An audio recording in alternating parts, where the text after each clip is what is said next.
When it comes to albums that have become somewhat of a joke among pop fans, Britney Spears' Britney Jean is one of the lowest hanging fruits, along with Katy Perry's Witness or Christina Aguilera's Lotus.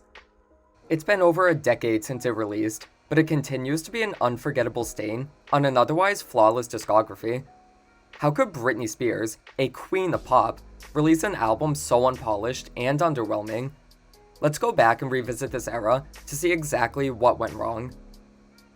To understand this album, we have to go back a little bit to see where Britney was at this point in her life. In 2008, Britney was put into a conservatorship, which meant her finances and assets were put under control of her father, Jamie, and attorney Andrew Wallet. That whole situation is a whole nother video in itself, and there's plenty of creators who've done incredible deep dives into it, and I'm sure if you're watching this video, you're pretty familiar with the story anyways. But for the sake of keeping things brief, let's just say the conservatorship was not set up with good intentions. The point of a conservatorship is to help someone who can't help themselves with their personal life and finances, and as such is typically reserved for people who have mental or physical limitations, usually older people. However, that doesn't mean there aren't people who abuse the setup and take advantage of someone who they now are legally pretty much in control of. In Britney's case, her father worked her like a horse, forcing her to tour and release music when her heart wasn't really in it. The first album released under a conservatorship was 2008's Circus, which was widely seen as her comeback record due to its success. After touring for the album Wrapped, Britney thought she had proved herself to be more than capable of keeping her life in order, but unfortunately, the conservatorship continued and extended control far beyond just her finances. Britney wasn't allowed basic freedoms, like being able to drive, go out when she wanted, or even eat what she wanted to. It was oppressive to say the least, and by the time her next album, 2011's Femme Fatale, came out, Britney was burnt out on living such a highly curated life, which explains why her performances from this time didn't really have the same passion behind them as her earlier ones did. And do not get me wrong here, she still put on phenomenal shows, but you could tell there was something kind of off. Knowing what we know now, it makes sense that Brit seemed kind of out of it during the Femme Fatale era. She was tired of living a controlled life where she was constantly being overworked and told what to do, when in actuality, all she really wanted was to slow down a little bit, be with her kids, and even have more kids, which was also not allowed under her conservator's rules. Brit had no say in what she wanted to do career-wise, and in 2013, another huge decision was made for her. She was to begin what was, initially, a 2-year residency at Planet Hollywood in Las Vegas. The residency, called Piece of Me, was at the very least less taxing travel-wise than a full-blown tour, but it was still a huge commitment since she had to show up every week for it, and it may have been something she enjoyed way more if she had full creative control over it. The show was, again, curated by other people who didn't really allow her to have the final say in things like the set list or stage design. The residency is another topic that could be its own video, but I wanted to give the background leading up to it because I do think it's important to understanding Britney Jean, since it was released at the same time the residency started, and essentially acted as an unofficial tie-in to help promote it. Britney Jean had begun development as early as 2012, with songwriter Elijah Blake saying he was working with her in December of that year. She was also seen in the studio with producer Darkchild in a promotional video for The X Factor, which she was a judge on at the time. While her team denied she worked with the two, they did confirm in January 2013 that she was working with producer Hit Boy, who previously worked on songs for Mary J. Blige and Kanye West. At this point, it looked like the album was going to be more hip-hop influenced, following in the footsteps of her 2007 album, Blackout. She even recorded an unreleased song with Wiz Khalifa called Police, which as far as I could tell hasn't leaked, though producer John Baptiste did share a picture of some of the lyrics in 2013, and going off his caption, it may have also been called Arrest Me or Call the Police. She also collabed with Sean Paul for a song called I Came to Dance. Singer Eden XO recorded a version of the song, which did leak in 2022, and according to her, Britney actually did record it as well, though her version has yet to leak as of me writing this. I Came to Dance is a banger, by the way, and would have fit in pretty well with the final track list, since it's a super upbeat, club-ready party track. though unfortunately it got the cut for unknown reasons. In May 2013, producers Naughty Boy and William Orbit stated that they were working on the record, with will.i.am later being announced as the executive producer. In the end, Naughty Boy didn't have any production credits on the final product, and William Orbit only had one for the opening track Alien. Meanwhile, will.i.am co-produced 7 of the 10 tracks on the standard edition, along with the bonus track Now That I Found You on the deluxe edition. Charli XCX also stated in 2022 that she wrote some material for the album that didn't make it in, and knowing that fact makes the reality of what we got sting even more. In the lead up to the album's release, Britney stated that this was going to be her most personal album to date, and I'm sure I just made several Britney stans either cringe or laugh out loud by saying that. Outside of a few scattered moments, Britney Jean is a very impersonal record, which is totally fine. Britney doesn't really have a personal discography. She makes bops and excels at it. There's nothing wrong with Britney Jean not being personal, but to market it as such was just plain confusing. While the final product doesn't necessarily scream personal, I really don't think that's Britney's fault. You could see the seeds of something more confessional in this album, specifically on the songs Perfume, Brightest Morning Star, and in the fact that it's even called Britney Jean, which she says is what her family calls her. Maybe she did initially want more personal songwriting during the earlier stages of development, but got her ideas shot down by her controlling team. Or maybe her team wanted her to write something more personal, but ended up changing the creative direction. Or maybe they just told her to say that it was her most personal record as a marketing tactic, which I wouldn't doubt is what happened, but it's almost unbelievably incompetent to do that when the lead single is an EDM stomper called Work Bitch. This was the first taste of the album that we got in September 2013, and for what it's worth, the song is fantastic, but personal? No, not at all. Work Bitch is a high-energy electronic dance track with empowering lyrics about working.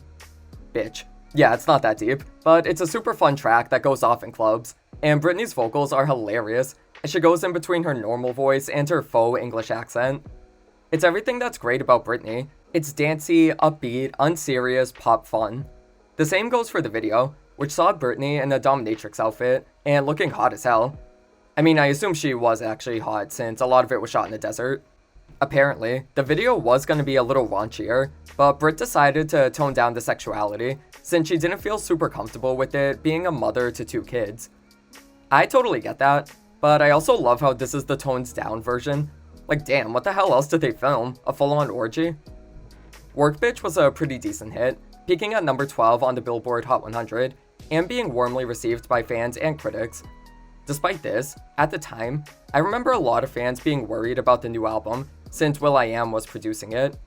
He'd previously produced her song Big Fat Bass for Femme Fatale, which a lot of fans did not like, as well as a collab called Scream and Shout for his album #Willpower, which was liked more than the former, though the sentiment at the time was that Britney should still stay far away from him, since his songs tended to be overproduced, repetitive, and mindless.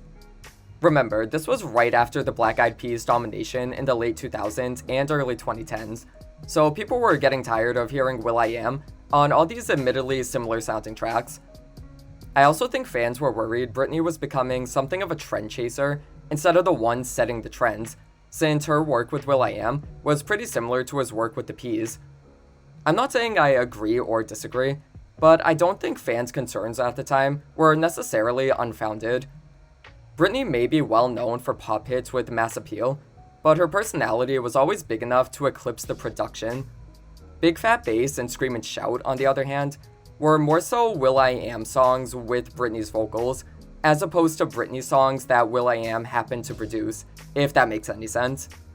There was a lot of negative backlash at the time, though her next single, Perfume, quelled fears a little bit.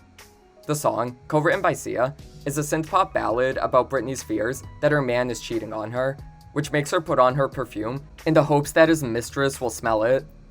And for the record, that bitch absolutely had to smell that perfume if it was one of Britney's. As far as celebrity fragrances go, those babies last, and they smell delicious too. I've only ever worn Fantasy and Midnight Fantasy, but I swear to you, I could smell them the next day. They are that good. Anyways, Perfume didn't perform nearly as well as Work Bitch, peaking at number 76 on the Billboard Hot 100. It's a shame because I actually do think it's one of her strongest ballads. and you could tell by her performance she was really feeling this one. She even called it her favorite on the album. While she hasn't directly stated who the song's about, it's widely believed that it's about her ex-fiancé Jason Trawick, since she did state in interviews that the album discusses their breakup. Again, to give credit, this actually is one of Britney's most personal tracks. She rarely ever does ballads, so when she does, it's because she really has something to say.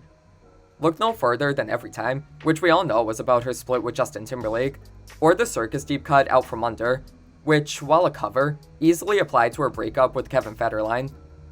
Perfume goes well with those tracks, and it's a shame it didn't do better, but frankly, it just wasn't promoted. Britney was, most likely, gearing up for the residency, and didn't have time to push any new singles, which was unusual coming from her, since up to that point, she was known for feverishly promoting all of her new work. But that wasn't the case with Britney Jean. What didn't help Perfume's performance was the fairly lackluster video, which granted wasn't bad, but it just didn't stand out in any big way, which was surprising since it was directed by Joseph Kahn, a music video legend who previously directed her iconic videos for Stronger, Toxic, and Womanizer. So what happened with this one? Well, sadly, the version of the video we have isn't even close to the original vision, since it was heavily edited down. In an interview soon after Britney Jean's release, he stated the released edit is missing half of the story he intended to have, and that he wasn't satisfied with the final product. In July 2014, the original video concept leaked, and it was decidedly darker than what we ended up getting, with the plot involving Britney being an assassin hired to kill the man she fell in love with, only to ultimately not do it and be killed herself. Joseph gave more details about it in the 2015 interview, which I'll put up on the screen right now.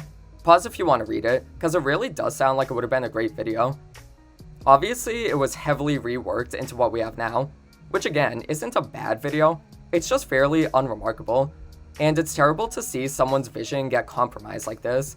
The only remaining piece of the assassin storyline that we have is this picture of Britney holding a gun, which is metal as a shit. This could have been such a cool video, and it could have continued Britney's theme of being an undercover agent, like she was in Toxic and Womanizer, only this time it would have been far more gritty and realistic. While her team never publicly commented on why the original version was scrapped, some have assumed it was due to being too violent. She did attract controversy for the same reason with her 2011 video for Criminal, which ironically starred Jason Trawick, so maybe she or her team wanted to avoid any negative publicity before the residency launched. Either way, the final video was nothing to write home about, and while I don't think the original video would have saved the whole era or anything, it could have at least been something daring and provocative that got people talking for a little bit. Given how she was barely promoting the album, a shocking video would have done some heavy lifting in that respect. But it was what it was, and Perfume was still a well-received song by fans and critics, so maybe this album was shaping up to be pretty good. Oh, if only we knew. Britney Jean was released on November 29, 2013, 4 days before her birthday, and about a month before the Piece of Me residency began. It debuted at number 4 on the Billboard 200, with 107,000 copies sold, which, while respectable, was her lowest performing opening week since her debut. Obviously, this was due in part to the minimal promotion, but what didn't help was the quality of the album itself. Britney Jean was not well received by fans and critics alike, with many complaining about its dated production, impersonal lyrics, and overall genericness. will.i.am got a lot of heat for his involvement, with fans especially ripping into his production style, and saying he quote-unquote ruined the album. It's clear that somewhere along the line, Britney's original vision for Britney Jean was drastically changed. This wasn't a Blackout 2.0 or a hip-hop inspired record. This was a heavily EDM record, filled with electronic breakdowns and auto-tunes to hell and back. And frankly, that would have been fine, had the album been a little more polished, but the production ranged from pretty good at best to completely unfinished at worst, with a glaring example being a vocal glitch in the opening track Alien, where at about 2 minutes and 14 seconds in, you can hear the vocals skip. It's not super noticeable if you're just casually listening, but this is still something that should have been fixed, and it's definitely something you wouldn't expect coming from an album by Britney goddamn Spears. Further controversy came about when fans noticed something off in Brit's voice throughout the record. or should I say, lack thereof.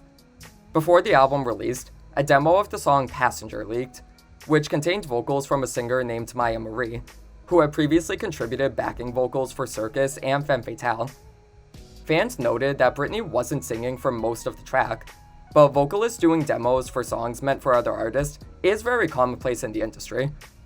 However, in May 2014, the vocal stems from Passenger leaked, many of which were labeled Maya Marie, and they sounded near identical to the vocals on the final product. This was a huge smoking gun that led to many fans believing a majority of Britney Jean wasn't even sung by Britney. Obviously, this has never been confirmed, and Maya herself denies that she's the lead vocalist, though her dad sort of implied that she was in this really messy quote. Like, goddamn, he did not need to drag Britney like that, Jesus. We may not have full confirmation as to who's singing on Britney Jean, but as a fan for over a decade, whose most played artist of all time is Britney, I really do think a lot of these tracks sound more like an impersonation instead of the authentic thing. Don't get me wrong, I think Britney did record these songs, but I also think Maya did her own versions, and her vocals, for whatever reason, were used in place of Britney's, especially on tracks like Passenger, Till It's Gone, Body Ache, certain lines on Work Bitch, and even Chillin' With You, which was a duet with Britney's sister Jamie Lynn. Imagine saying this is your most personal album to date, when you aren't even the lead vocalist on the one track with your family member. Granted, Chillin' With You is the worst song on the album, in my opinion, so maybe it's for the best Britney is not the lead vocalist, but still. If I had to guess what went wrong here, I've always just assumed this album was rushed out to tie in with the Piece of Me residency. But Britney either A, didn't finish recording the entirety of every song, so Maya's vocals were used instead, or B, maybe she or her team weren't entirely satisfied with her takes, so they went with Maya's instead. There's also so many unanswered questions as to why the album's creative direction changed so drastically. It's not like that doesn't happen to albums. I think pretty much any album goes through multiple versions and artistic switch-ups before they're finally released. But something must have happened in the middle of development for the record to change so drastically from her original vision. There's still some hip-hop influence, mainly on tracks like Tick Tick Boom and It Should Be Easy, but it doesn't really extend much beyond having T.I. and will.i.am providing guest verses. Why was the album changed so much? Was it her idea? Her team's? will.i.am's? Who knows? All we know is, this is the album we got, and for all the criticism I've given it, and all the jokes that I've made at its expense, I still actually like this album. Listen, it is easily her worst. It's mostly generic EDM bangers, with a couple slower moments thrown in there. For the most part, it could have been sung by someone else, and frankly, it pretty much was. But I don't see anything wrong with a fun, mindless dance album like this. Outside of the production being pretty dated, even by 2013, I think the songs are good enough dance tracks. I especially love Body Ache, Tick Tick Boom, and Don't Cry. They give me the feeling of a hazy night out in the club, when the drinks start hitting and you're just losing yourself to the music. I also think the actual personal moments on the album are pretty good, mainly Alien. I'm not kidding when I say it's one of my all-time favorite Britney songs, even though I do think it's not actually her singing for much of the track, but whatever. I always relate it to the lyrics, which discusses her feeling like an outsider and not fitting in, likening herself to an alien who doesn't belong among humans. This is genuinely introspective stuff, and I actually believe these lyrics coming from Britney of all people, since she has trouble getting close to people due to everyone who's done her wrong in her life, especially at this time when her conservatorship was suffocating her and making her grow resentment towards the people that she was once closest with. And then of course you have Perfume touching on her breakup, and Brightest Morning Star being a song about her relationship with God. These three are pretty much the only really personal tracks, but again, I don't need personal from Britney. If she wants to be personal in her music, then that's great too, and I'd love to hear it. But I go to Britney because I know she's gonna serve exceptional pop music, and Britney Jean just isn't that. Fans at the time felt the exact same way and continue to feel that way. It was rough being a Britney stan from the time this album released to the time Glory released in 2016. The only thing we got in between was Pretty Girls, and honestly that song is a guilty pleasure of mine, but yeah, having just that and this album being the last pieces of music we had from Britney in the mid-2010s was kinda brutal. And while Glory definitely was a return to form, and in my opinion, is one of her best albums, Britney stans have not forgotten the disappointment this album caused. Go to any online forum discussing Britney's music, and you're bound to find some negative comments or jokes about Britney Jean. It's become a punchline among pop music fans, but I think it differs from other quote-unquote flop albums like Bionic or Witness. Those albums, whether you like them or not, have a vision and ambition, and you can hear the passion behind Christina and Katie's voices in them. With Britney Jean, while I do believe she did actually go into development with the creative drive to make something excellent, the final product doesn't reflect that, and whether that's due to her team or other external forces, we may never know. I'll put it like this: if Witness was a sprawling, 100-page thesis that was worked on for months but ended up completely missing the mark, Britney Jean is a 20-page, poorly researched paper written the night before it was due. One suffers from too much ambition, while the other suffers from too little. Britney Jean, despite having over a year of development, ended up being a rush job cranked out to promote her residency. If it had more time in the oven, and if it stuck to Brit's original vision, I truly think it could have been great. But in the end, we got a collection of middle-of-the-road EDM tracks with occasional slivers of greatness. And in a discography as legendary as Britney's, the biggest crime you can commit is being mediocre. I have a video ranking the whole album if you want to know my feelings on each song in depth. I didn't want to go too deep into them in this video, since I mainly wanted to focus on the story and impact of the album itself. But if you want some discussion on why I don't actually hate this album, definitely check that video out. Like I said, I don't think Britney Jean is bad, and I enjoy it for what it is, but I can't help but wonder how much more I would have enjoyed it knowing what it could have been.